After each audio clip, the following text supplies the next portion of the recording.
Algo raro estuvo ocurriendo con Azul estas semanas. El día que encontré la creepypasta de edición de Azul, mi internet se fue por varias horas y no pude cargar la página con otros creepies que tenía planeados subir, por lo que de forma obligada tuve que traducir edición de Azul.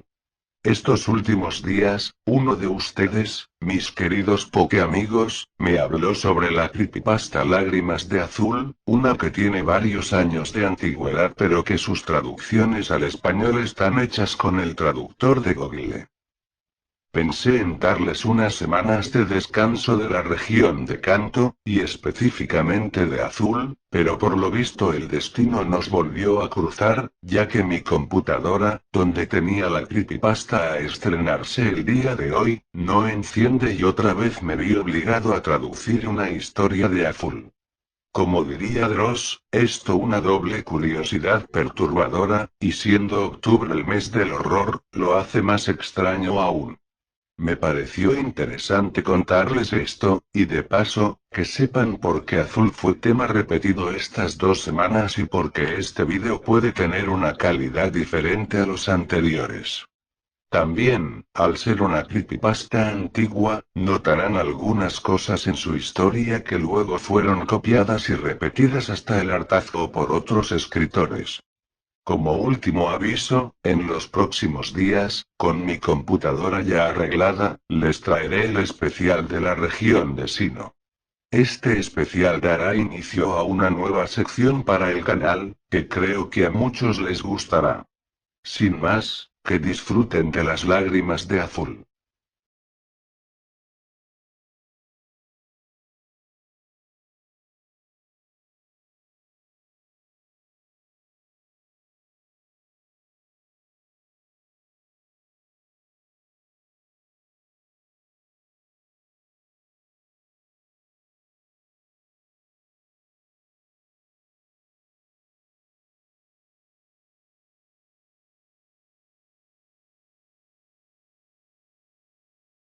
Disculpe señor, ¿cuánto cuesta esto?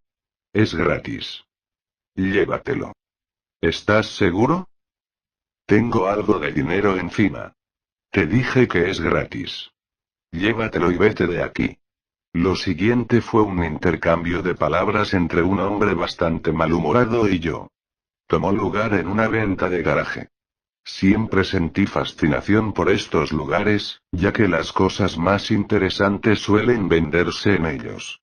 Generalmente busco libros, pero esta vez, y la razón de aquella acalorada conversación con ese hombre, fue un cartucho de Game Boy. Específicamente la edición azul. Mi impulso de comprarlo fue más que nada por nostalgia, ya que no es de mis videojuegos favoritos y tampoco su región me gusta tanto, pero creo que además de la nostalgia, necesitaba volver a aquellos años en que la vida, y los videojuegos, eran más simples. El único defecto que observé en el cartucho, es que tenía la palabra lágrimas escrito con un remarcador negro sobre la pegatina de Blastoise. Pensé que a lo mejor, el dueño anterior del cartucho, era una persona muy sensible y ese era su apodo. Lágrimas obviamente sonaba mejor que apodarse Bebé Llorón. En fin.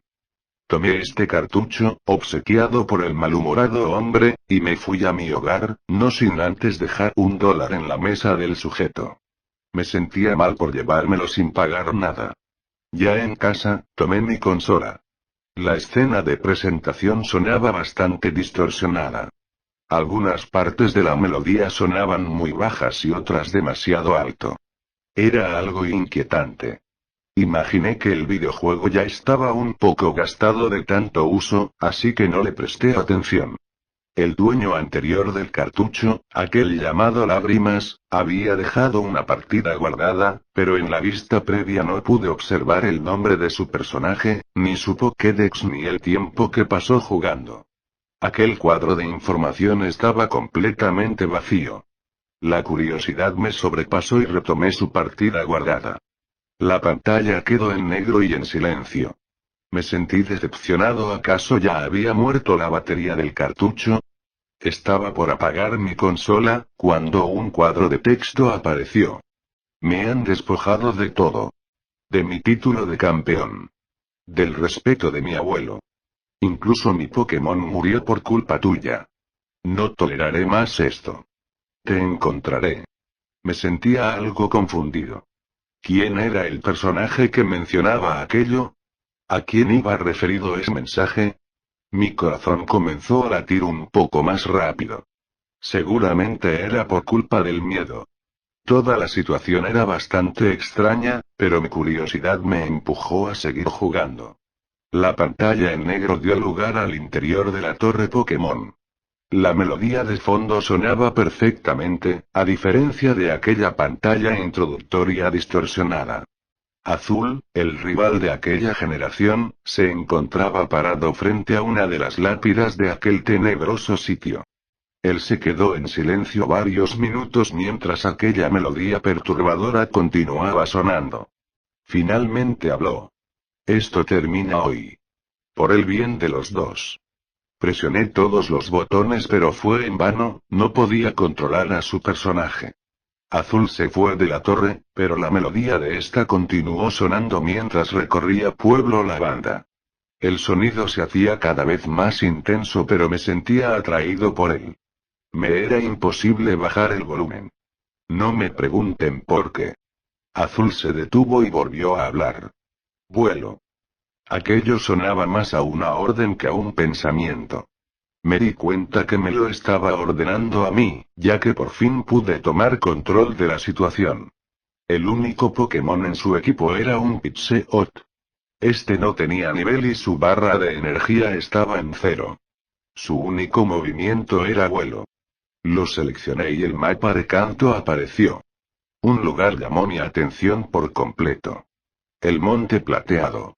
Sabía que era imposible que apareciese aquel lugar, ya que pertenecía a la segunda generación. Las demás localizaciones habían desaparecido, por lo que el monte era mi único destino.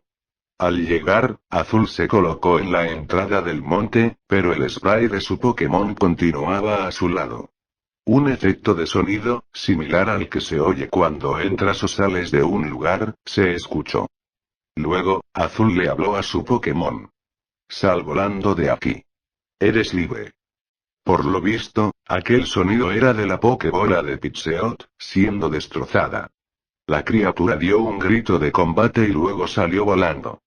La música de la torre Pokémon volvió a sonar mientras que Azul exclamó, voy a por ti, antes de entrar a la cueva. Todo el asunto me daba la impresión de que todo esto era una especie de misión de venganza. Revisé qué objetos tenía Azul en su mochila. Solo portaba uno. Era un cuchillo. Quise seleccionarlo para ver qué ocurría pero Azul me dijo que aún no era el momento de usarlo.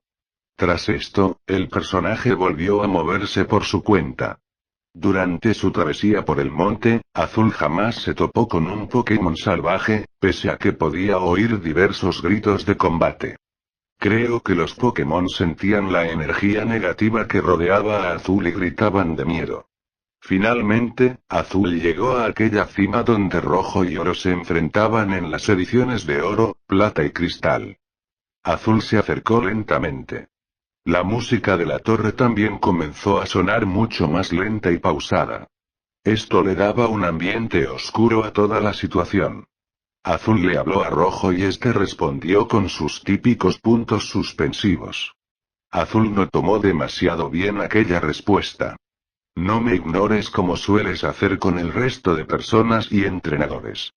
Un combate inició, pero la música de la torre Pokémon no se detuvo. Para este momento, mi familia oyó por toda la casa el fuerte sonido que emanaba mi consola, por lo que debí colocarme auriculares.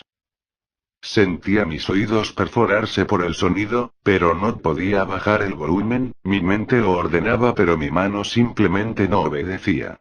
La pantalla de combate inició. Ni Azul ni Rojo llevaban Pokémon encima, por lo que sus sprites eran los que iban a combatir. Solo tenía una opción para elegir. Objetos. Allí, seleccione el único objeto disponible. El cuchillo. Tras esto, apareció la opción de combatir. Al seleccionarla, solo había un ataque llamado asesinar. No podía apagar la consola ni tampoco huir del combate. Mi única opción en ese momento era la de asesinar a Rojo. Seleccioné el ataque. Al hacerlo, Azul gritó. Esto es por todo lo que me hiciste. Una animación, similar a la del tackle, me mostró cómo Azul atacaba, de forma repetida, a Rojo. Cada ataque, o mejor dicho puñalada, hacía que la música de fondo sonara más y más fuerte. En una situación normal seguramente me hubiese quedado sordo por cómo me lastimaba los oídos, pero aún no podía controlar mi cuerpo para quitarme los auriculares. El spray de Rojo quedó con su barra de energía en cero. Se oyó un sonido parecido al del ataque burbuja, seguramente representando a Rojo ahogándose en su propia sangre, y luego su sprite fue tomando un aspecto cadavérico hasta que desapareció. Un cuadro de texto apareció. Te veré en el infierno. Sorpresivamente, el combate no había terminado, pese a que había un espacio en blanco donde hasta hace poco estaba Rojo. Volví a seleccionar la opción de combate. Un nuevo ataque había reemplazado al de asesinar. Este se llamaba quitarse la vida. Azul lo seleccionó por cuenta propia. Su sprite comenzó a moverse hacia los costados, como si estuviese siendo atacado por una fuerza invisible. Por lo visto, se estaba autoapuñalando con el cuchillo. Tras quedar su barra de energía en cero, su sprite desapareció. Con la pantalla en blanco completamente vacía, el sprite cadavérico de Azul fue reapareciendo nuevamente. Solo que esta vez me observaba de frente. Un sonido distorsionado, similar a gritos de agonía, sonaban mientras mi vista estaba hipnotizada por aquella figura espectral de Azul. Un mensaje se fue formando al lado del sprite de Azul. Finalmente tuve mi venganza. Pero esto aún no ha terminado. Mi sufrimiento ha terminado, pero el tuyo no ha hecho más que empezar. Observaré tu caída con una sonrisa en mi rostro. Y cuando todo esto termine, te veré en el infierno. Pese a que mi consola llevaba baterías nuevas, esta se apagó. Sangre comenzó a gotear de mi nariz por varios minutos, mientras que una sensación de pánico se apoderó de mi cuerpo. Al día siguiente, en las noticias apareció la foto de aquel sujeto malhumorado que me había regalado su cartucho. Él había llamado a la policía, confesando que asesinó y enterró a su esposa en el patio de su casa. Los oficiales que se acercaron al hogar, lo encontraron con la garganta cortada y con su mano aún sosteniendo el teléfono. El noticiero también informó sobre la tragedia previa de aquella familia. Semanas atrás, su hijo de 8 años había asesinado a su hermano de 6, y luego se quitó la vida. Doy por asumido que el videojuego fue el culpable de aquellos asesinatos y suicidios. Sé que soy el siguiente. No sé cuánto tiempo me queda ni tampoco si asesinaré a mi familia. Mis últimas palabras para ustedes son las siguientes. Si encuentran un cartucho de Pokémon azul, con la palabra lágrimas, escrita en este, jamás lo jueguen.